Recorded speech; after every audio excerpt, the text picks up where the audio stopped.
Oh man, let's get started though. Welcome back to another episode, y'all. And my audience knows this. So I used to want to be a film critic. I wanted to do something with film, didn't necessarily know what that would entail. So I took like a film criticism class, and I used to go to the movies every week and write very detailed film criticism. So I love films. I love watching movies. Y'all know that I do Skinamax y'all have listened to episodes of Skinamax, but we got super consistent. So starting last Sunday when this drops, starting this Sunday that just passed, you will see consistent episodes of Skinamax with me and Precious where we dissect the sex scenes in all films. So that's been super exciting to do. But this is a regular episode, and not regular in the sense of like, don't downplay. No, yeah, like by regular I just mean like this is the standard episode, because I do like my standard episodes, and then I do Skinamax episodes, and then I do Freaky Friday episodes. So I do like 3 different types of shows under the overall umbrella. But we're back with another episode, and I have a guest. I'm going to introduce her in a minute, but I do want to give a little bit more context as to what we're talking about, right? So a lot of y'all know that I didn't have my first orgasm until I was having sex for about 6 years before I had my first orgasm. And the first time I had an orgasm, it freaked me out. Like, it freaked me out because I'm like, oh my God, like I'm crying, I'm shaking, like, am I having a seizure? Am I seizing right now? What is going on here? So I don't think I put 2 and 2 together as to that being an orgasm until way after the fact. Even with that, like I had that one experience and I was like, oh my God, like that was amazing. But I still didn't, in my head, it didn't click like you just had an orgasm. It took a while for me to realize that that was the phenomenon that had took place. And I had been so used to watching how people have orgasms in movies, right?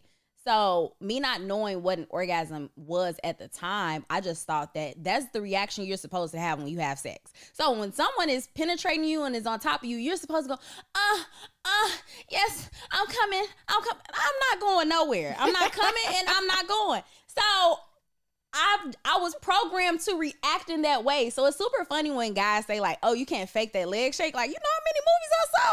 I was faking that shit the whole time. So now... now I'm like, okay, I know when I was faking it, and I know the very moment when I stopped faking it. But I bring that up because we're gonna be talking about a movie called The Orgasm, the OG Bootcamp, which is all about the closing of the orgasm gap. Welcome to Her Nut Matters, the podcast that dives headfirst into all things sex, pleasure, and empowerment. I'm Jody, your unapologetic guide to a more liberated sex life. Here we break down taboos, celebrate sexuality, and explore what it means to truly own your pleasure.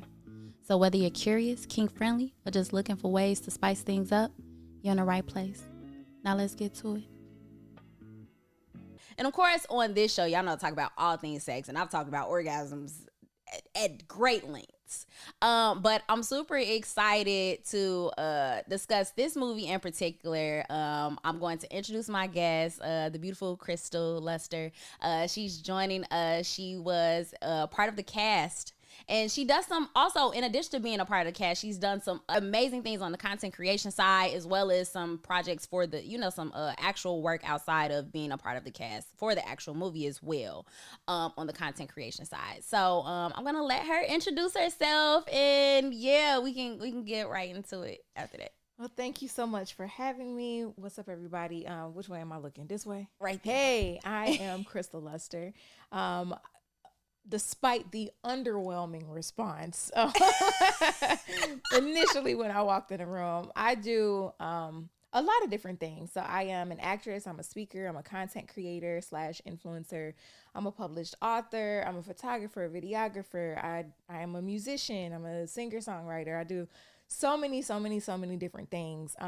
But in short, what I like to say is that I am a mental health advocate who uses comedy to cope. And so I'm gonna keep you laughing, even when you feel like crying, and then we gonna cry until we laugh again. I love the comedy to cope. Like, that's super cute. That's super cute. Like, I like that. I like that a lot. So yeah, the OG Bootcamp. Yeah. Let's talk about the, like, first, how did the opportunity come to you? Interesting choice of words, I should say. I've been watching Zaina. Zaina Thyris is the writer, director, creator of the film, and I've been watching her for some years now. I've always been a huge fan of her work because she specializes in creating fantastic micro budget films, and she put out a podcast. She had won some awards. She has some of her shorts that have been on like Amazon Prime and different things like that. And I was just fascinated with her work and being able to put together such quality work and, get distribution and have a very small budget. And so I had been, fangirling over her for a long time because as a filmmaker and as a writer myself, I aspired to do work with her and work like her. And so I'd heard about the movie. I had recently connected with Giovanni Samuels, who is the lead in the film and the executive producer for OG Bootcamp. And so my name was kind of floating around for the opportunity to audition for the cast member Jasmine. And so I auditioned and they invited me back for a callback and I booked the role. And I remember in the audition, I connected so much with my character. I was like boohooing, I was crying. And then next thing I know, the producers are crying. We're all just in there like, we're so excited, you got the part, like all those things. And so I was really excited to be involved with this film. And I think a lot of people, if you know me from online, I'm a very wholesome content creator. I do that on purpose because I'm family friendly. I'm always thinking about the young people that are behind me that are watching. And, I spend a lot of time with my family, so I don't want to have to go to family dinner and my nephew be like, Titi, what was you talking about? Da da da da. But at the same time, you establish that way and then you are allowed to evolve like any creator. And so I've been very intentional about discussions that I've been having outside of, oh, she's lighthearted and funny, but I am also a human being. I'm also a woman. I'm also someone who has had experiences and who has needs and who has had disappointments and aspirations and all these things. And so when I started opening up about my divorce, and then just, navigating this script and the movie, and there was just a lot of things that I was like, oh, I didn't know that there was an orgasm gap. Oh, I didn't know that everybody fakes it. I'm not the only one. Oh, okay. I didn't realize that I was the only one that was not enjoying sex. Yeah. Okay. Well, let's talk about that. Yeah, definitely. I'm gonna say this with confidence. Most women at some point or another have had a significant amount of their sexual career where they were not enjoying sex, and it's for a lot of different reasons.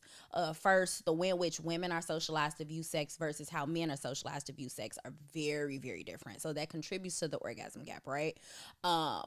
If there is an emphasis all the time on penetration, there is going to be some disconnect because 80% of women do not have an orgasm from penetration alone. But that is no, it's not sex if it's not penetration. It's like, that's not true. That's not true. But that gets into like, and a big part of the film was talking about sexual education. And what I do here on the show is I work really hard to decolonize our very limiting beliefs around sex, in a way that we can liberate ourselves through the things that have previously limited us. But what's super interesting, I think, about the film is that not only and I will say this, let me say this. There was so much covered in the film that it almost upset me that it was a film. It upset me that it was a film because it really could have been like a short series. I could have easily saw it as a short series. So I felt like it was trying to rush through concepts that really could have been their own episode within itself. Well, please. Yeah, like it was like, for example, like I loved how they had the whole, and it's like, all right, I'm kind of like jumping around here, but we're here now. I like how they had the whole little boot camp where they were like, all right, cool, guys, show us how you perform or your partners. How do you go about, performing cunnilingus? How do you go about sex with them? How much foreplay do you do? I like how there was a section for that, but that almost could have been its own episode, like that within itself, because there's so much to cover when it comes to, like, again, unlearning stuff. And I would have liked to have seen more from that actor that played was teaching them, their coach, like the coach that was teaching the men. Like, I would have liked to see more of her personality come out. Yes, like I would have loved to have seen that. It just seems like some of the characters could have been developed a little more, and a little, like, I would have loved to have seen, like, all right, after, what happens next? Like, after they left, like, how did it change their sex lives? Like, I would have loved to have seen more. Like, I could have easily have seen this being, like, an extended series. Yeah. But with what you guys were able to do in the film, you covered a whole lot. Yeah. It was just, like, it was a lot. So, I laughed. I was like, oh, okay. And it was, like, a certain person, I was like, are they going to talk about this? That's, like, you know, so even me being a sex coach, being a certified sexologist, I was like, let's see where they're gonna go with this. But I enjoyed it. I'm really glad to hear that. You know, I was so grateful, and I thanked Zaina a gazillion times for the film, because, like you said, a big portion of the film is education. I think that's what was really important about it. A lot of times people hear sex or they hear orgasm, and, you know, things start tingling and moving, and they think it's just all like porn. And it's like, no, we need to dial it back and think about the education. Do you know the anatomy of a woman? Let's start there. They don't know the anatomy of them. You know. I was having a conversation. I'm not going to put that person on blast, but I talked about the frenulum, and he was like, what's that? I'm like, and I was like, yeah, you know that part of your penis that's right underneath it? He's like, oh, I love that part. I'm like, I bet you do. Like, but yeah, they don't really understand that. And it's because sexual education, as we're taught, a lot of us, the sexual education comes from school, which is terrible. That should not be the primary way in which we receive sexual education. But when we do receive sexual education in that way, it's not focused on the anatomy in the sense of pleasure, the pleasure of anatomy, right? Like the anatomy of pleasure. So it's not pleasure centered. So it's the conversation goes like this. A man and a woman, they lay down, they have penetrative sex. You might get pregnant, you might get an STD if you don't use protection. So don't have sex. Pretty much. That's the conversation. Yeah. And I think, you know, it's funny because it's October 3rd right now. And, you know, Mean Girls. Yeah, it's like, don't have sex, okay? Because then you get chlamydia and die. Yeah. Like that's sexual education at least in America. I don't know where they do in other places, but that's what we get. And then it's like, you grow up, especially, God forbid, you're in church and you grow up and it's like, sex is bad. And then you get married and it's like, sex is good. Go do it. And it's what? Huh? What do you mean? And that's the thing too, because we go through life with all of this shaming around sex for years and years and years, to the point where even the people that seem to not be ashamed have some deep-rooted shame that they have to heal from. And it's because it's so ingrained. And again, the socialization of sex. So the way women are taught to view sex, like, oh no, like regardless of whether you grow up in a religious house, there are levels, right? You have like, oh, it's like semi-religious, and they might pick and choose when to rely on religion to dictate whatever it is that they want you to do as a control mechanism. But there are definitely levels to the amount of the influence of religion when it comes to how you view sex. But typically women are told, like, all right, cool, wait, you don't have sex. And if you do have sex, wait until you're married. And if you don't wait until you're married, get into a very committed relationship with a boy very early on. Like, women are socialized to focus on one person as soon as possible, and then just that is your person, and you only have sex with them for the rest of your life, right? So even if you have certain types of thoughts or desires, it's all been centered around you finding your one person. So you're never really encouraged to explore yourself as a solo person. It's like, all right, when you do have sex, because it's not like they say like, like a lot of people aren't raised in a household where they're saying like, okay, it's okay to masturbate, it's okay to figure out your body, and you know, if you doing something, and they stop playing with yourself, like it's, and that's like, oh, now I feel like, now I'm I feel embarrassed. yes, Yeah, exactly. So it's like we grow up in all of these very shameful environments, and then by the time you do become an adult, it's like, I lived my whole life thinking that masturbating was wrong, or that having sex with more than one person is wrong, or having sex before. Like, these are all the things that you guys have been telling us since we were kids. How am I supposed to unlearn that within a matter of seconds because you said like, all right, you're grown now, you can go do it? Like, what? That's not how it works. It's crazy. It's crazy. I think for me personally, when I got married, I wasn't a virgin when I got married. But I was still very virgin-minded. I still carried a lot of shame around sex. Very green, yeah. And I had been assaulted before, so I had a lot of trauma around sex as well. And you know, when I got married, and it was like my ex-husband had this whole thought process, like, you know, finally I can do whatever I want with this woman. I'm a be wild and da da da da, because he had this experience with sex and this understanding of sex that I didn't get.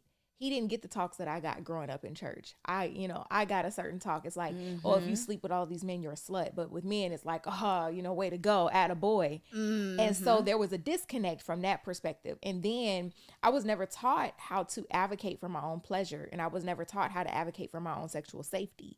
And so when things were, you know, uncomfortable or painful, or when things were not fun, I struggled with speaking up about that. I struggled with feeling sexy. I struggled with arousal. I struggled with a lot of different things.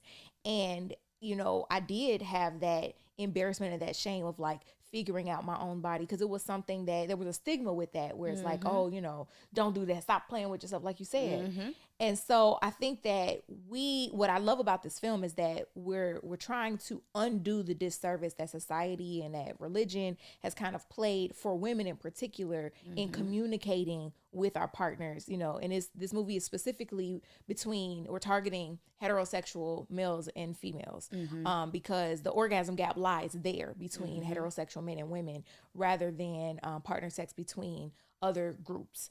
And so the gap, you know, is that men experience orgasm significantly more than women in partnered heterosexual sex. And so I feel like as a woman looking at this script, and someone who lived and saw my bits of myself in each one of these characters, I was just like, man, you know, what if we did a better job overall in closing the gap through education? I laughed so hard. There was a part.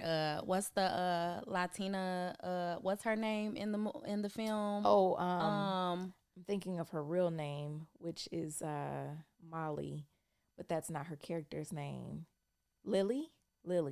That I think so. I think her name was Lily. That sounds familiar, right? So she was talking about how like she hates when Rocco. She's like, Rocco. He just like he just spits on it, and then I'm like, oh my god, the amount of men that will spit start you. That for me was the point where I was like, oh my god, they spitting now, like, because again, men a lot of times their sexual education, both ways, is not pleasure centered, right? They rely on like things that they see in porn. Like if you see somebody spitting in porn, it's like, all right, it's porn. But you cannot view porn as your education. You cannot view porn you have to understand that porn has its purpose, and you shouldn't be trying to do everything you see in porn in the way you see it in porn, because that's not pleasure. Like the porn stars they're not doing this because like, oh my God, this feels so good. This is their job. They have a job to do. You know, it's for the money, it's not always for the pleasure. Yeah. And, you know, entertainment, the entertainment industry does wonders. Like you could watch a film right now and think that we are under attack because of what you see on television. But you know, we could all just be chilling at home doing nothing, you know? So you watch porn and it's like, oh my gosh, this is great. Actually, she's an actor. Yeah. It probably didn't do anything. Yes. You know, yes. Optical illusions. Yes, definitely. How do you think your character challenges societal norms? Because your character, I would say, of course, there were certain parts, and there were, okay, each character I was like, oh, okay, except like the older, and not even, honestly, I kind of related more to the grandma because I'm a hypersexual person, and I kind of have periods of hyper and hyposexual moments where it's like I'm extremely like sexual, and then I'm like, no, not really, like I'm just not in the mood, don't want to be touched.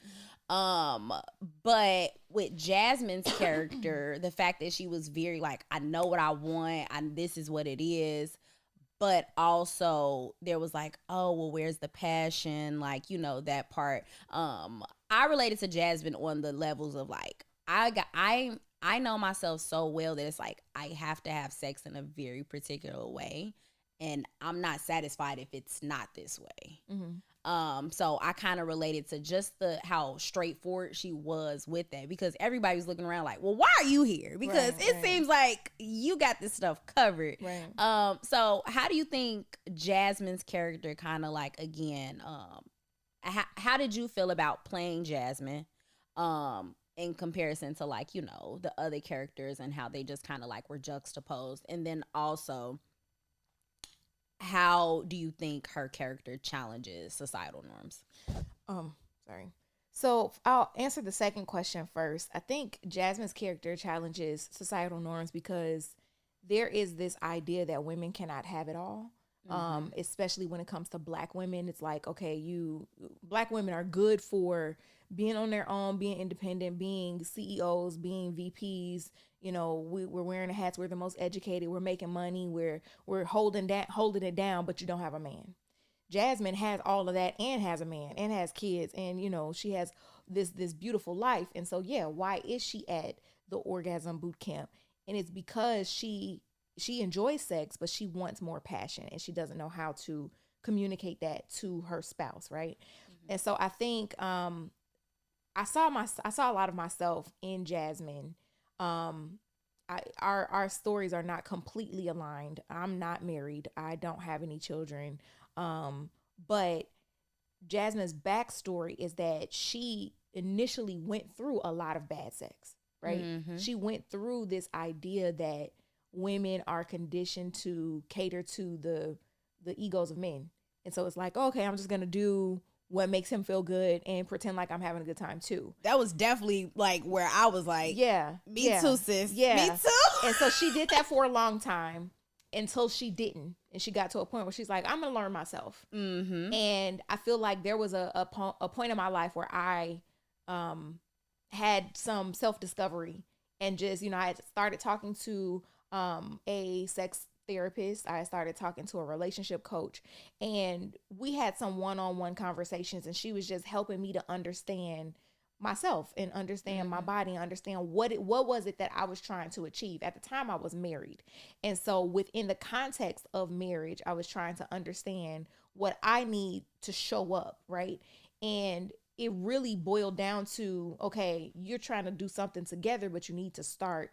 You don't even know yourself yet. And that was really important to me. And I think that's kind of what set Jasmine free to kind of understand what she likes, what she needs, because everybody is different and we should understand what works for us. But then you kind of get into, okay, now she has this amazing husband who is very attentive, and, you know, he's sweet and he's kind and he, you know, knows her formula. But the thing about it is that for women in particular, and I think this is one of my favorite parts about Jasmine, she highlights something that often goes without saying. We definitely need the mechanics, but we also need the passion, because women are emotional.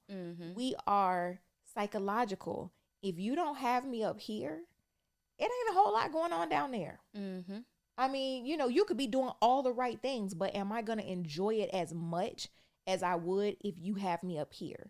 If you create a safe space for me to really be myself, if I feel connected to you. Because I can say from experience, I've had mechanically some great sex that was underwhelming because I'm like, we are not connected. And in my mind, if I'm just being completely transparent, I mean, the guy is just doing all the right things. And in my mind, I'm just like, okay, I wish he would finish so he can get off me. I like to describe great sex as part of like, there's a rubric to it. It's not like, all right, if you do this, it's going to be great every time. There's very much a rubric. And for me, same. So I've had like, all right, cool. The mechanics was good, but I still wouldn't call you my top 5 just because there was that one like very, very important piece missing. So even when it comes to like, you know, whatever that like fire, that passion is, and we hear this all the time, like, what would you prefer, experience or orgasm? Women are gonna say experience every single time. Yep. Because I can give myself an orgasm. Yep. Like, I don't need anyone to give me that, right? I need you for the experience to feel like wanted and desired and sexy. And not that I wouldn't feel that with myself, because like I know I tell my audience this all the time. I romance myself, so I be feeling real sexy. I like candles and all types of stuff when I'm finna masturbate. But when it's with a partner and you have that connection, it's top tier. Like, I don't have to have an orgasm to have amazing sex. Agreed. And also it's like, even with the closing of the orgasm gap, I think it's not really about the orgasm necessarily. It's about pleasure. It's a pleasure gap, which is huge, because again, you can have your ability to achieve orgasm, or whether it be like, again, it's a formula. So if you hit the right button, okay, cool, I just had an orgasm and took like 3 seconds. But now I'm like, I don't feel any, like, it wasn't exciting. I mean, when you get to the point of knowing yourself, you can give yourself an orgasm very quickly with minimal arousal, because you know exactly what to do, and you automatically feel safe with yourself. That's the thing that I learned, is that for me to have a quality experience, safety is super important, and that stems from the trauma that I have around being assaulted. And so if I feel safe, which I'm gonna feel safe with myself because it's myself, I can get me there quickly and then move on. I'm not like, and that's if I just need real quick and move it along, I can do that. It's the experience part. Like, I've had really great experiences, and I was so happy to be there because I felt connected, and I felt, you know, we were both having a good time. Like, it's that experience is so important. Yeah, I agree. I feel like it'd be funny because I typically, like, again, because having an orgasm is so formulaic, right? With me, when I'm like masturbating, I will give myself back-to-back orgasms just because I'm like, that is what I will do with myself. But when I'm with a partner, I'm like, oh, even if I had one, I'm just happy to be here. Right, like, I'm having fun. This is great. This is great. Right. Oh, man. So, yeah, let's, so what was like the most surprising thing that you learned while like playing Jasmine, filming, whether it be about like, maybe it was a surprise about yourself that came out through playing the character, or it was like, I know you said earlier, like, oh, you didn't know there was an orgasm gap or that it existed. Like, what's something else that was like, oh my God, like? I think the biggest surprise to me was that so many women experienced the same thing that I did. Because you grow up thinking that it's just you. You know, you think you're the only one. You think, for a long time, I carried a lot of shame because I felt like my body was broken. And I talked about that a lot in therapy. I talked about that a lot, even with the sex therapist that I was going to. I was like, you know, there's something wrong with me. My body does not respond when I'm having sex. I'm not like, what's wrong with me? I went to a medical doctor. Like, I really thought that I had a problem. Whole time I didn't feel safe and I wasn't aroused. And I just didn't know. And so reading the script, I'm like, wow, other people have experienced this. This is a common thing. I think was really surprising to me. And then I think the lack of sexual education that we get, that was a surprise to me. While we were shooting the scenes for the education portions, I was just like, why was this never covered? I've never heard some of these terms.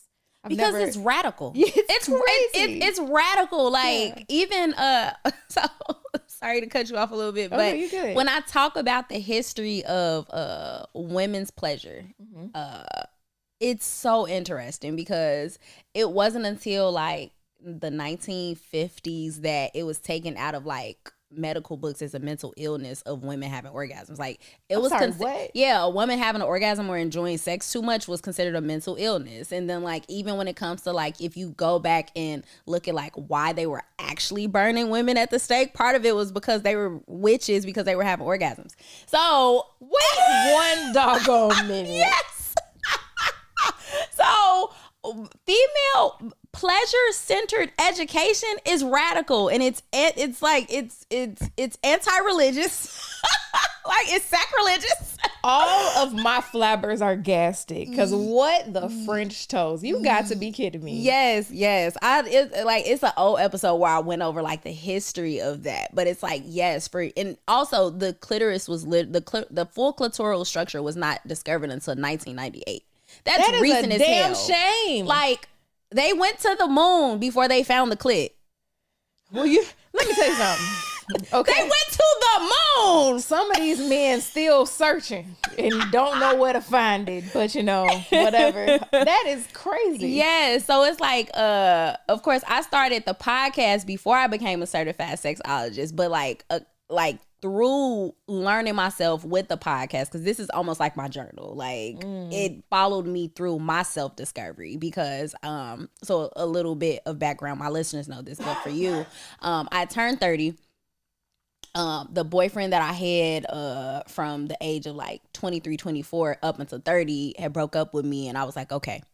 That was my response. I was like, I'm sick of this. Like, okay. And then I was like, all right, I'm not going to get into a relationship again until I discover myself sexually. I'm going to have a hoe phase. Hoe phase starts with me masturbating for months. That's all I did. I didn't have sex with anybody else. I just discovered myself. And then when I began to introduce like different people that I was dating and talking to and stuff like that, I approached sex very differently because I started with myself.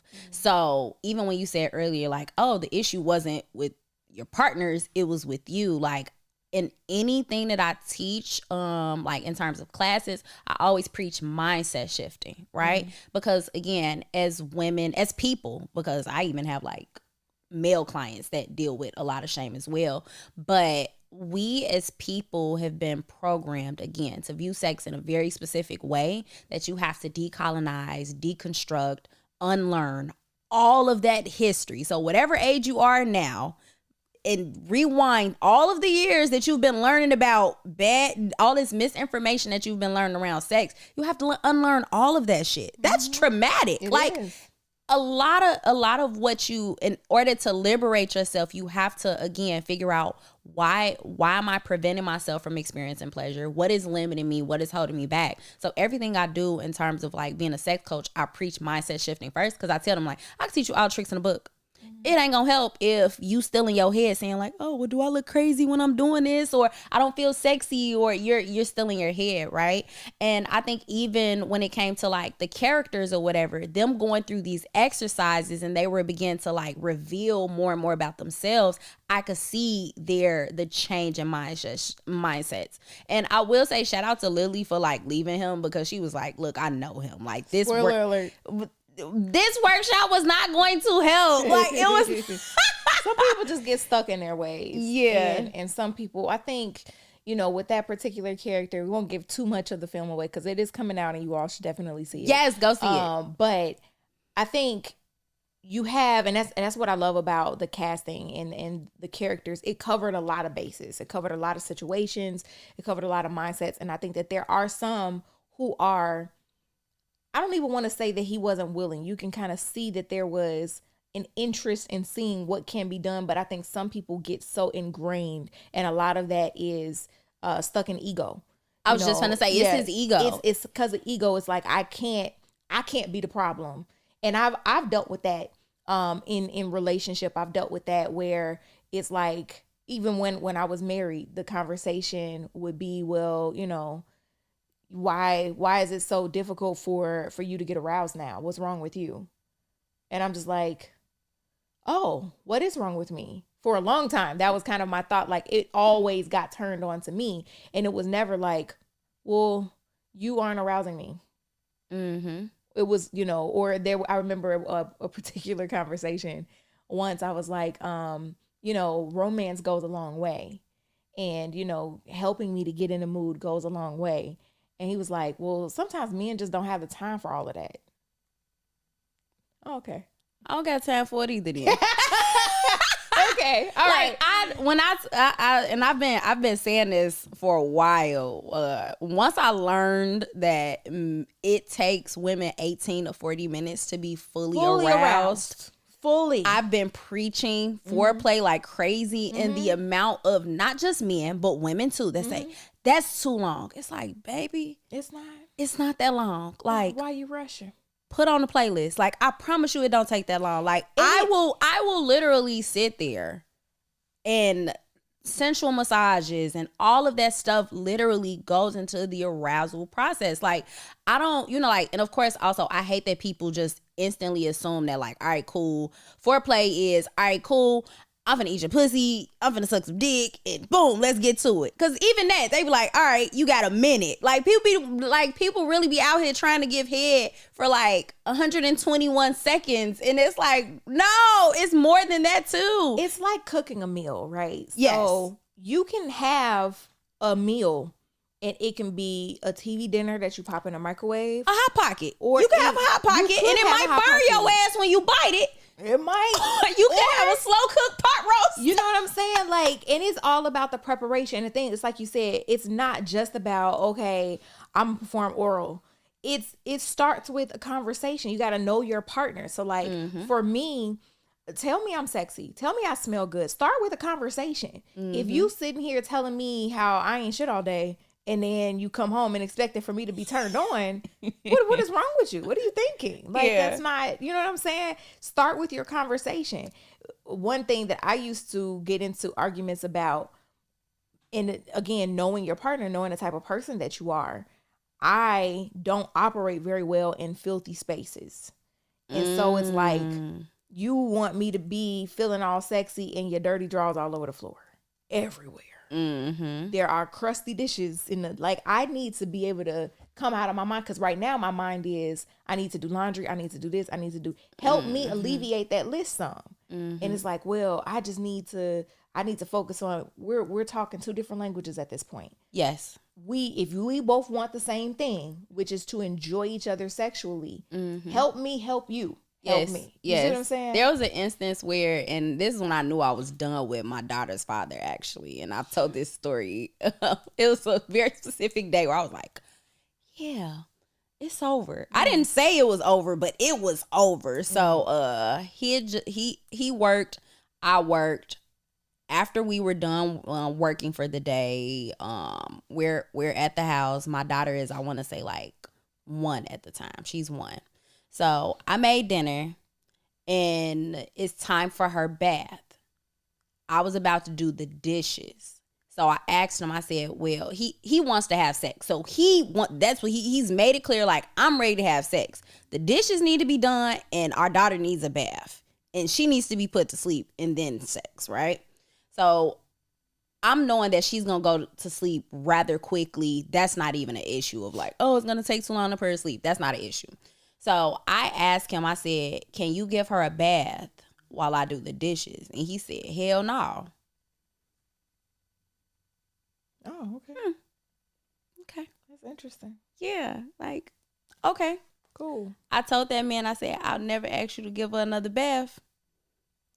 I also didn't fuck him again. Ever. Like, that was I did not. So, and it was crazy because he didn't know at that time. I was like, oh, no? You gonna tell me no?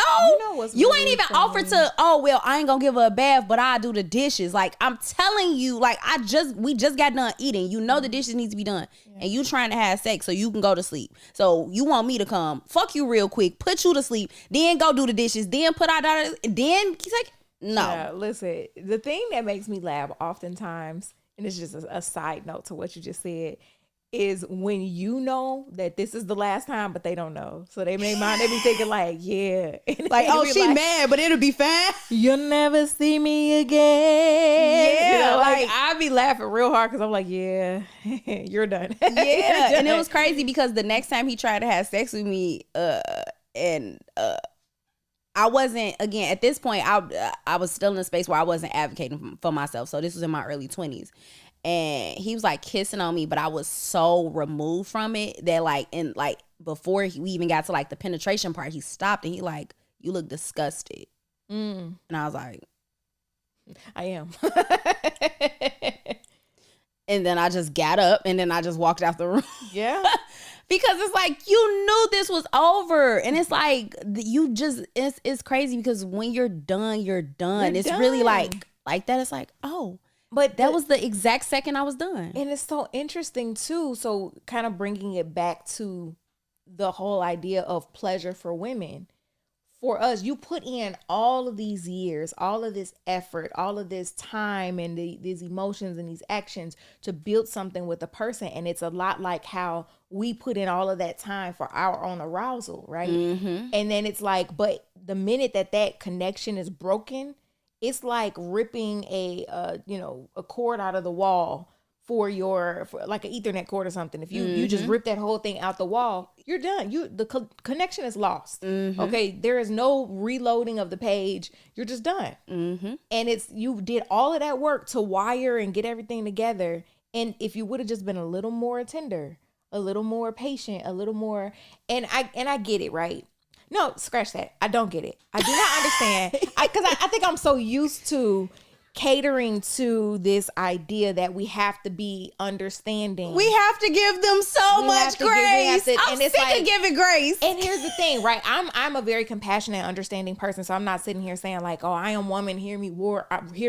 I'm right all the time. That's not what this is. But what I am saying is that it is not ludicrous for me to expect that a man takes the time to take care of me. Yes. Because as a woman, what you get in return, I don't ask for a whole lot. I always say that I'm like a succulent. You know, you give me a little light, a little water, I'm good. You know what I'm saying? I don't ask. What I'm going to give you in return is so much more because I just enjoy being seen. I enjoy being enjoyed. Yes. So you enjoy me, then it's, baby, you hungry? Did you eat something? Come here, you smell so good. Let me rub your head. Let me kiss on you. I'm doing all of these things just because I enjoy your presence.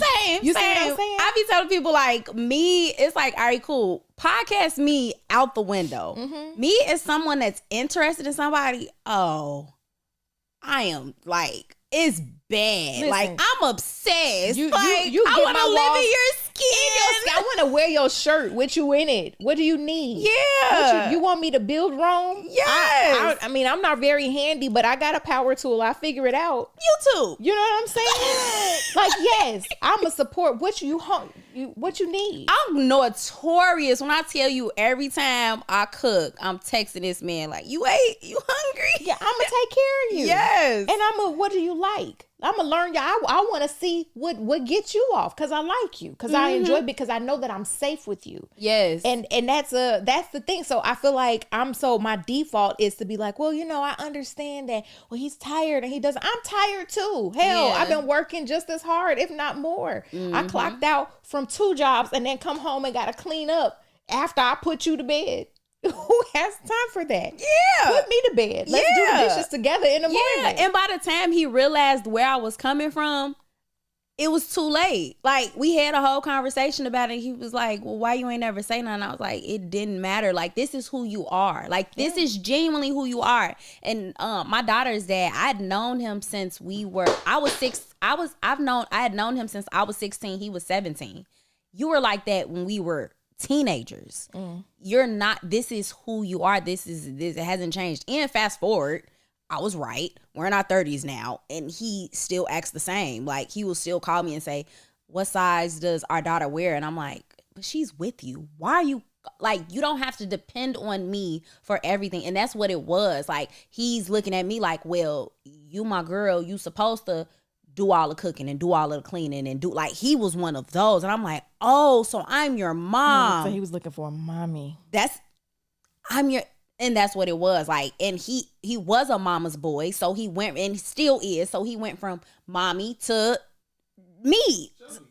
Mommy to Jody. Like, and that's, and me being mommy that he can. And me being an acts of service person. Yeah. It was, I'm just like, no, but this is how I show love. But then now I feel used. Like, and again, when we were in high school, I'm like, oh, yeah, we can walk to class together, and I'm doing little stuff for him, doing his homework. Like, I'm smart. Like, I'm just, it's easy for me to be that person. But also, I didn't understand boundaries and I didn't understand advocating for myself. So I'm just dealing with it. And then when I'm done, I just shut down. So now it's like, you have nothing now. And there's not a conversation to be had at this point. There's nothing that I could say to you because I'm sick. Like I don't want to do this anymore. Like it was to the like he literally said like I looked at him with disgust for months. Yeah, that'll do it. When you done, you done. By the time I was done, I was like, hey, you know, I'm not even mad. I'm not mad. I'm not angry. I wasn't mad. I'm just done.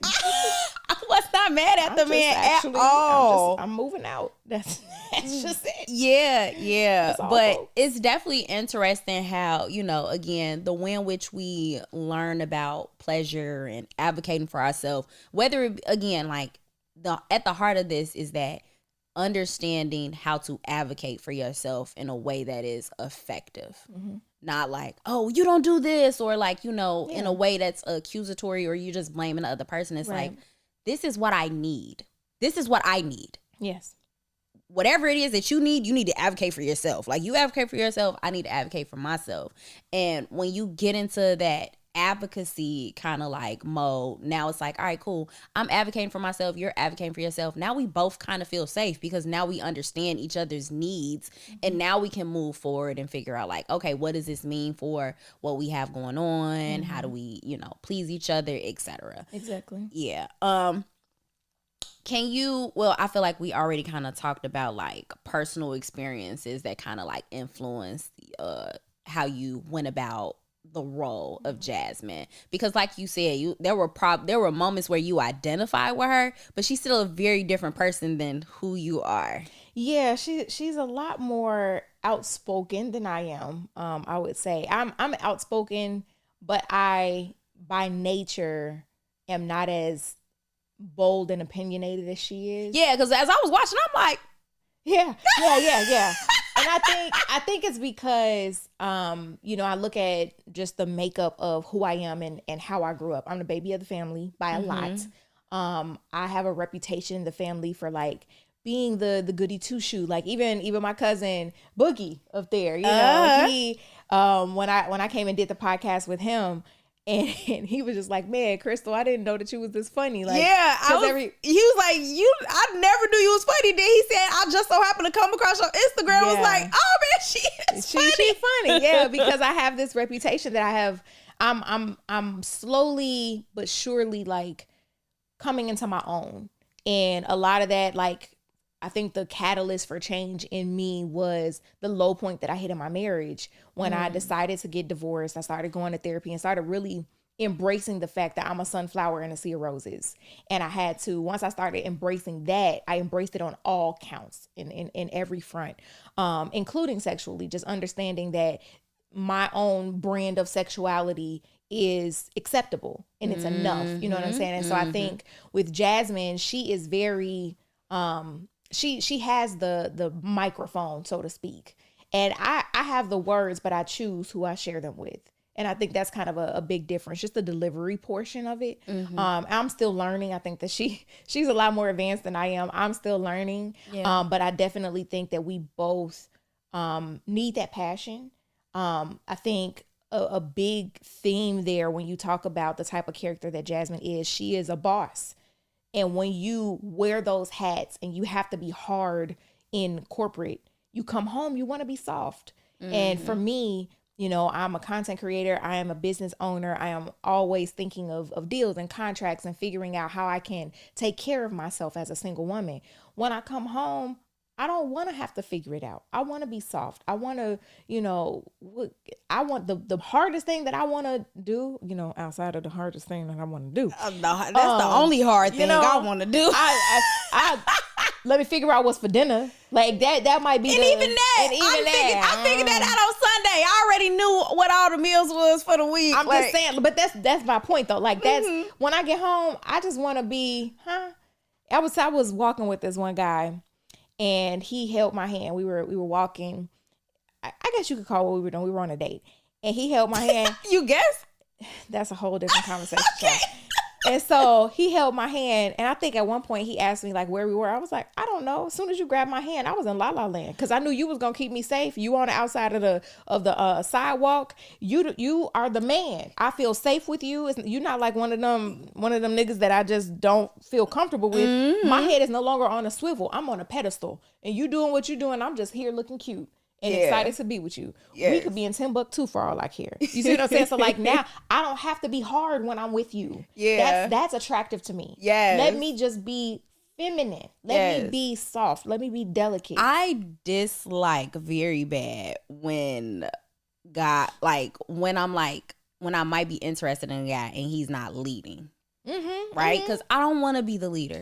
I know people think like, oh, but Jody, you're this, and I feel like people think that I'm more people think that because I have control issues, I like to be in control. Oh. I wish I didn't have to be in control all the time. Stop fucking shit up so I don't have to step in. It's exhausting. But it's like, I love when I don't have to figure something out. When somebody just say like, this is what we doing. I'm like, okay. I don't want to have to make a decision. Like, my thing is, I value having a voice. I did not have a voice when I was married. Mm-hmm. And, there are certain aspects of that can get very abusive. So if that is something that you're going through, definitely seek out counsel because that can get dangerous. But at the end of the day, a leader is different from somebody who controls, right? Yep. And I think that a quality leader values his partner's opinions, but he leads. And so it's like, there's that little playful. Because even if you say like, all right, we going here, do you have any thoughts on how we could get there?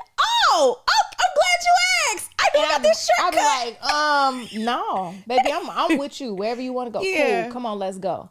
And I'm not the type of person, I don't really like being told what to do, but if you tell me put on some clothes, we going out. Yes, sir. Take those off. Okay. I'm like half and half because I'm a brat. So like, tell me what to do.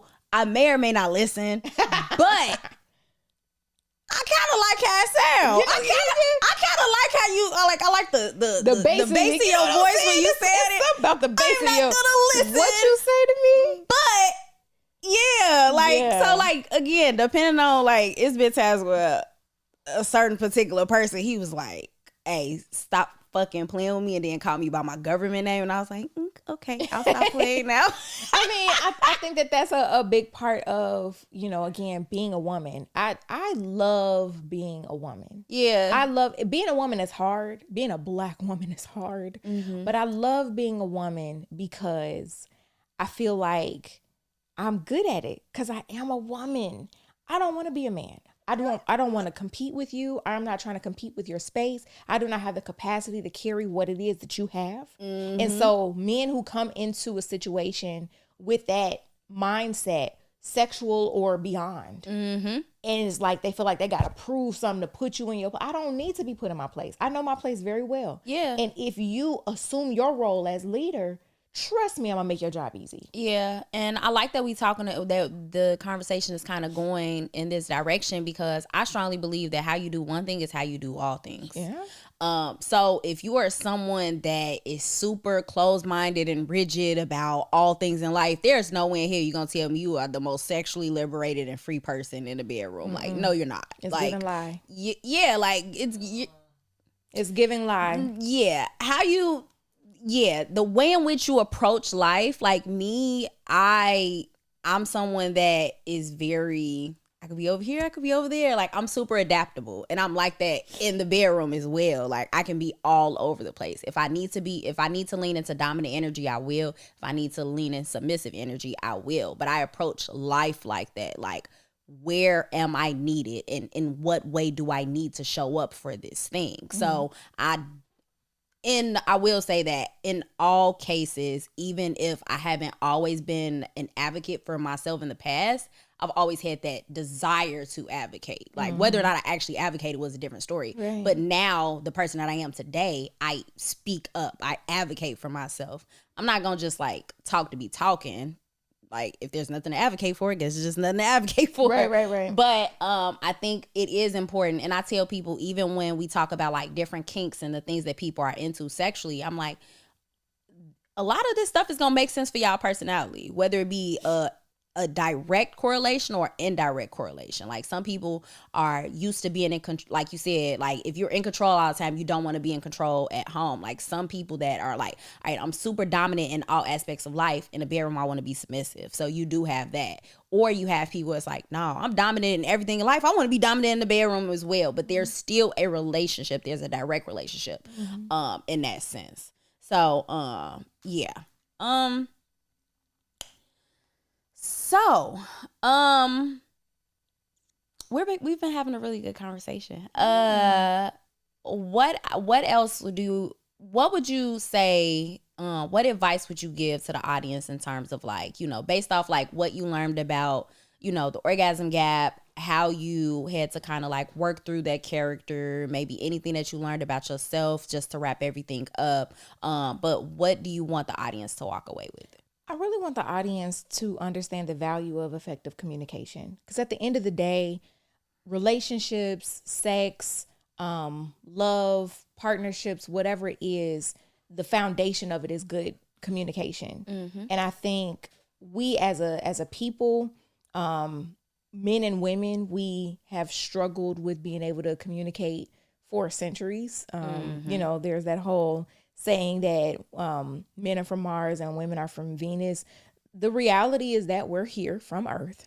And we need to stop ostracizing each other and making it seem like we speak in a different language. And I hate that too. I don't like when people homogenize men and women, because a lot of times I be agreeing with like, and not all the time, but like a man might say something, I'm like, no, that's how I be feeling. And then that don't make me a man now. I'm not from Mars now. You're finding some harmony. And I think the thing is, it's like, we need to have conversations without the end goal being I'm right and you're wrong. The end goal should be harmony, right? And figuring out how we can fit these puzzle pieces together. Or if we realize, well, we're just not compatible. We're not a good match. Doesn't make you a bad person. Doesn't make me a bad person. Sometimes people are bad people, but you know, oftentimes we're just mismatched, and that's okay. We figured it. We tried. We figured it out. But I will want people to walk away with this idea that communication is key, because I think that, especially when it comes to sex, I personally have got like I remember going through filming, and at the time I was seeing someone, and I remember like I remember having a very interesting conversation with him about the film. And I was just like, yeah, you know, we're getting ready to shoot. And we were talking about the orgasm gap. And he was just like, well, I mean, you know, at least I've been giving you like some good practice. Now, mind you, we had been dating for about 6 months at that point. And I was just like, yeah. He was like, there was a tone there. Because why did you assume? And also, why didn't you advocate? Exactly, right? So I was right there smack dab in the middle of the film with, it's like, you, like that Spider-Man, you know what I'm saying? It's you, right? And so he was like, he asked me a very vulnerable question, and he said, well, you know, how many times have you not orgasmed when we had sex? And I was like, he's like, okay, how many times have you orgasmed when we had sex? And I was like, maybe like 5. He was like, in 6 months? Yeah. And the thing was, going back to what we talked about earlier, I enjoyed sex with him. And so it wasn't like, I told him, I was like, I enjoyed the experience. Just because I didn't, you know, come to orgasm doesn't mean that I was having bad sex. I had good sex. But he considered this personal failure. And he carried that, right? So it's about facilitating these conversations where we find a common ground and still achieve a pleasurable experience. Because the goal for me, like, would I like to enjoy an orgasm? Sure. Who doesn't? They feel amazing. But at the end of the day, as long as I'm enjoying the experience and you're enjoying the experience, that's what matters. The issue was that we didn't have that conversation. Like you said, I did not advocate for myself. I did what I always would do because it was what I knew at the time, until that conversation. Then I started advocating for myself. Actually, that doesn't feel good. Actually, can we switch positions? Actually, can we add in this toy? Actually, can we, and it was how I said it. I didn't be like, well, you ain't this and you ain't that and you need to. It was like, hold on, wait. Would you mind if I add this in? Or can you da da da? I like it when you do blah blah blah blah. Yeah. And it made the experience better because he felt like he was championing, my body. He learned my body, and I felt proud of myself for advocating for myself, and I felt appreciative of the fact that he was listening and applying. Yeah. And so, like, within sex and within relationships in general, if we just have those conversations where we learn how to listen, where we learn how to take criticism, where we learn how to give criticism in a very loving way, understanding those filters. If I say I'm uncomfortable, don't hear, oh, she hates me. That's not what I said. I said, I'm uncomfortable. How can we fix this? So I think definitely communication all the way is what I want people to take away from it, because we deserve to have quality experiences across the board. Yeah. And we won't get those if we don't learn how to talk about it. Yeah. And I don't want anyone listening to think that that's an easy thing to do. The communication is the hardest part. The communication is the hardest part because in order for you to communicate in a healthy and safe way, you can't be ashamed. You have to shift your mindset. You have to be able to say, okay, what can I do differently, as well as what do I need from my partner? Yeah. Because it's a two-way street. So it's not just about like, all right, cool. In order for me to enjoy this, I need my partner to do all these things to me. It's like, what within yourself is stopping you or blocking you, right? Because we all have blocks. Yeah. What is blocking you from experiencing pleasure as well? Because what you might find is that, okay, they did everything you told them to do and you still not enjoying it. Yeah. Why? Yeah. And that's I have experienced that. That's a big part of it. And I think I was going to say, in addition to that, absolutely check in with yourself, because it's a two-way street. It's never just a one-way thing, right? But also, if you get to that point where it's still not working, you might have to take a step back and say, okay, is the relationship itself something that can sustain what I need in general? So it's like I'll say this really quickly, the conversation, because there is an element to the film that talks about sex and religion and like how it fits within a faith aspect, right? And I think there's this whole taboo about, talking about sex in church. It's a big no-no. It's a big, like, we don't talk about sex. And even when you get married, it's kind of like whispered, like, okay, it's okay now. And what's so crazy, I'll say this, because I'm a super kinky person. Like, I tell people, like, I am kinky. There's so much sexual tension in religion. Oh, for sure. From a lot of tight buttholes. Yeah, like it's so much. There's so much symbolism. It's everywhere. Sex is literally everywhere. The idea of getting nailed to the cross. Come on now. Here's my thing. What I want to say, particularly for those of us who are Christians, who have grown up in church and who are trying to unlearn and unpack the gift of sex, right? Our relationship to sex should be celebrated because it is a gift. It is something that was created. God literally made our bodies. If you're a believer, God made our bodies. He made our pleasure centers. And I think where people get tripped up, because there's this religious rhetoric that like, oh, sex is bad until a certain time. Well, that would make God really cruel to make our bodies desire sex until you get married. And what if you 50 and you never been married? Now you just frustrated for your whole life so you go through menopause? That's crazy. You know what I'm saying? So I really think that it's about like the way that I've perceived it and like chewed on it and really worked it out in my own salvation is understanding that it's about safety. It's about communication. The idea of sex being within the safety of marriage is because you're not panicking if you get pregnant. You're not panicking about, having a disease because you're with one person. You're not panicking about if you're ashamed because you've already put it in the parameters of a safe relationship. So I think it's really more so about us feeling safe, us feeling authentically ourselves. And we have to start with communicating with that.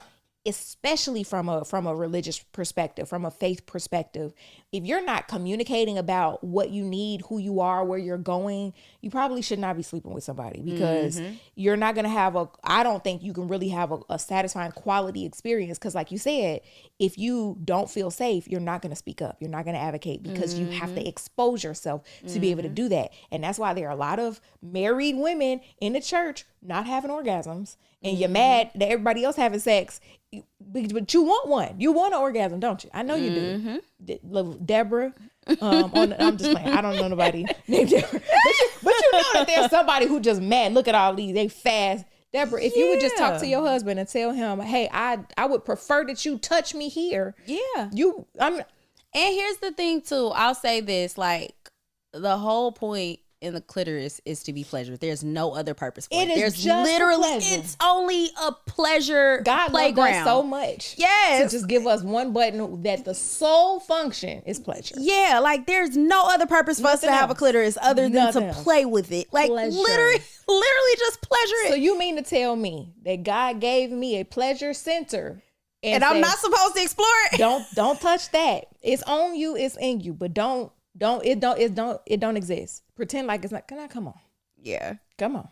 Just think about that. Talk to God about it. I know some of y'all, your buttholes are real tight. Just breathe. Yeah. Talk to God about it. Yes. Oh man, this was great. Tell the people about any upcoming projects you have, how they can find you and connect with you. Ooh, I can be found on all the interwebs at Christal Luster, spelled CHRISTAL Luster. It's the shiniest name you'll ever see. I have a few things coming up. I'm dropping a new single this month called Full For You. So I'm really excited. Haven't been in the studio in some years. Nice. So this is my first song out in a while. Really proud of it. It's my best writing so far, I think. Period. And there's another movie that'll be coming out, a Christmas movie that I was in. So I'm excited. Barry Brewer Jr. has another film. And he currently has Left on Red, which I'm in as well. That's streaming on Tubi. So check that out. And constantly rolling out the content. So, support. I appreciate all of the support. If you need a good host, a funny host, if you want to work with me in whatever capacity, I am available for bookings. So thank you. Yes. This is great. Guys, in terms of updates with me, Terry and I are going on tour with the Heart of South show. The first show is in Philly on my birthday. Super excited about that. We got Philly on November 21st. We got November 24th in New York, and then December 15th in DC, Houston, Atlanta. We are coming to y'all soon. Don't have the dates, but I promise you we are working to make that happen. Of course, we gonna come to Chicago, but we not gonna do that shit in the wintertime. It will be warm before we do something in Chicago. Mm-hmm. But yes, we trying to hit all of the cities. So if you are in one of these cities that we are doing a show, make sure y'all get y'all tickets. Don't be Negroes and wait till the last minute. Please don't do that. Y'all the reason for my stress, and that's why I be having sporadic periods of excessive masturbation, because y'all be stressing me out and your girl be having to let go. So make sure y'all getting y'all tickets for the shows, and that's all I got.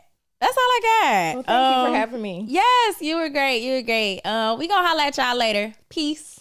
Deuces. Bye. Thanks for tuning in to Her None Matters. If you enjoyed today's episode, don't forget to subscribe, rate, and share the pleasure with others. Follow us on Instagram at Her None Matters to stay updated on everything we have going on. Remember, pleasure is power. Go out there and own yours. Catch you next time.